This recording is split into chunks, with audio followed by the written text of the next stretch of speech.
खरं तर मी सांगते की माझ्यासारख्या एका सामान्य कुटुंबातील आणि आदिवासी कुटुंबातील राजकीय प्रवास हा तर म्हणजे राजकीय एंट्रीज ही फार म्हणजे धोकादायक म्हणा किंवा स्वप्न बघवणारी ही गोष्ट होती. पण मी खरं सांगू, माझं एक ध्येय होतं की मला जायचं तर राजकारणात जायचं, पण कुठल्या मार्गाने जायचं हे मात्र माहिती नव्हतं.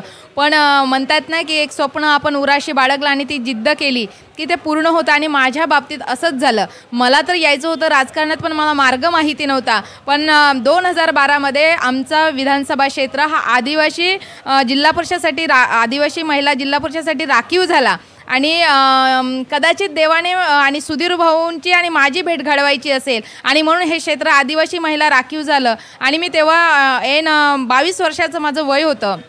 आणि माझ्या घरची परिस्थिती काय, पहिल्या वेळेस तर माझ्याकडे फॉर्म भरायला सुद्धा पैसे नव्हते. आणि या परिस्थितीमध्ये आदरणीय सुधीर भाऊंनी माझ्यावर विश्वास टाकला आणि त्यांनी माझ्यामध्ये जी ॲबिलिटी बघितली असेल, माझ्याकडे असलेली काही क्षमता बघितली असेल आणि मला तिथे त्यांनी चान्स दिला. आणि तो चान्स म्हणजे माझ्यासाठी राजकारणात प्रवेश करण्यासाठी गोल्डन चान्स होता. आणि त्या चान्सचा मात्र मी वापर करून घेतला. आणि आदरणीय सुधीर भाऊ हे ज्या चान्स मला दिला त्याचा वापर मला जनतेसाठी कसा करता येईल. आणि खरं सांगू का, जे गोल मी पाहिलं होतं की मला राजकारणात राहायचं आहे, तर माझ्याकडे एकच पर्याय होता. कारण माझ्याकडे ना आईवडिलांची काही प्रॉपर्टी आहे, ना माझ्याकडे राजकीय वारसा होता, ना माझ्याकडे काही होतं. माझ्याकडे एकच होतं, प्रयत्नाची पराकाष्ठा करणे. आणि ज्या माणसाच्या मी सानिध्यात काम करत होते सुधीर मुनगंटीवार, त्यांच्याकडून आम्ही हे शिकलो की प्रयत्नाची पराकाष्ठा कशी करायची. आणि मी तुम्हाला दुसरी गोष्ट सांगते, भारतीय जनता पार्टी असो, काँग्रेस असो, कुठलाही पक्ष असो, त्या पक्षामध्ये प्रत्येक पक्षामध्ये जाती विरोधक काही लोक असतात. पण सुधीर मुनगंटीवार हे त्याला मात्र अपवाद आहेत.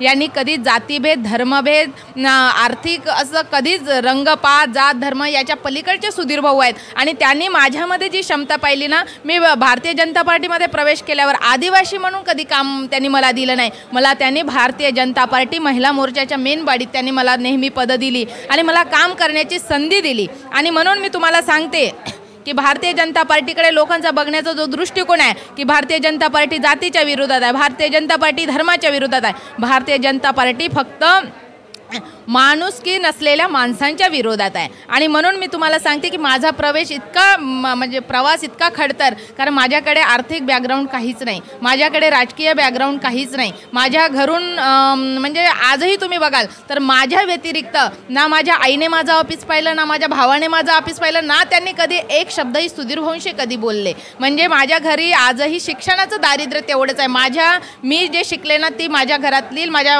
फॅमिलीतली मी एकमेव मुलगी आहे की जी माझं ग्रॅज्युएट झालं. आणि म्हणून माझ्या ज्या फॅमिलीतून मी आले ना, त्यामध्ये आदरणीय सुधीर भाऊंनी जो विश्वास ठेवला, तो विश्वास मी सार्थकी लावला असेल नसेल, पण मी त्यांनी जो विश्वास ठेवला, मी आज 24 तास पार्टीसाठी वेळ देते आहे. मी कुठलाही विषय असेल, मग आरोग्य असेल, पोलीस स्टेशन असेल, आणि त्यांनी मला इतकं प्रगल्भ केलं आज या क्षेत्रामध्ये की आज मी कित्येक हजार लोकांच्या समोर बोलू शकते, कित्येक प्रश्नांना वाचा फोडू शकते. आणि याचं श्रेय एकाच माणसाला जातं, ते म्हणजे सुधीर मुनगंटीवार. आणि मी दुसरं सांगते की मी महिला आहे आणि त्यातही मी कुमारिका आहे आणि त्यामध्ये राजकारणात काम करणं हे फार अवघड होतं. पण आदरणीय सुधीर भाऊंनी सांगितलं की अलका, जर इथे राजकारणात काम करायचं असेल तर तुला मनाने खंबीर बनावं लागेल. आणि त्यांची जी शिकवण आहे, त्यांचे जे संस्कार आहेत ना, हे आपल्याला कधीही कुठल्या चुकीच्या मार्गाने जाऊ देत नाही. आणि म्हणून मी जेव्हा आज या क्षेत्रात काम करते आहे, भावासारखा सुधीर भाऊ माझ्या पाठीमागे उभा आहे, पण हा भावाचा चेहरा बघताना मला एकच आठवते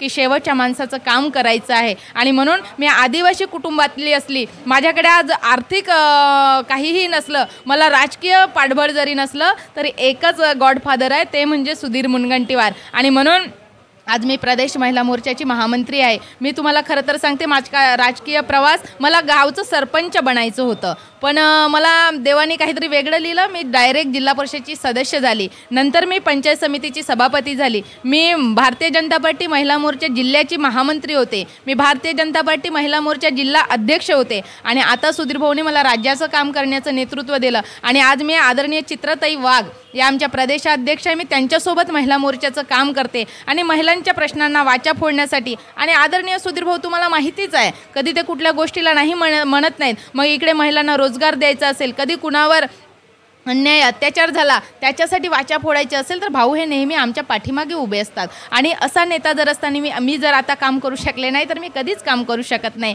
आणि ही परिस्थिती इतर कुठल्याही पक्षात नाही, जिथे सुधीर भाऊ आहेत तिथे आहे. आणि म्हणून सुधीर भाऊंचे महिलांसाठी असलेले विचार आहे, महिलांबद्दल असलेला त्यांचा मान सन्मान आहे, हा इतर कोणत्याही नेत्याला कधीही घेता येणार नाही.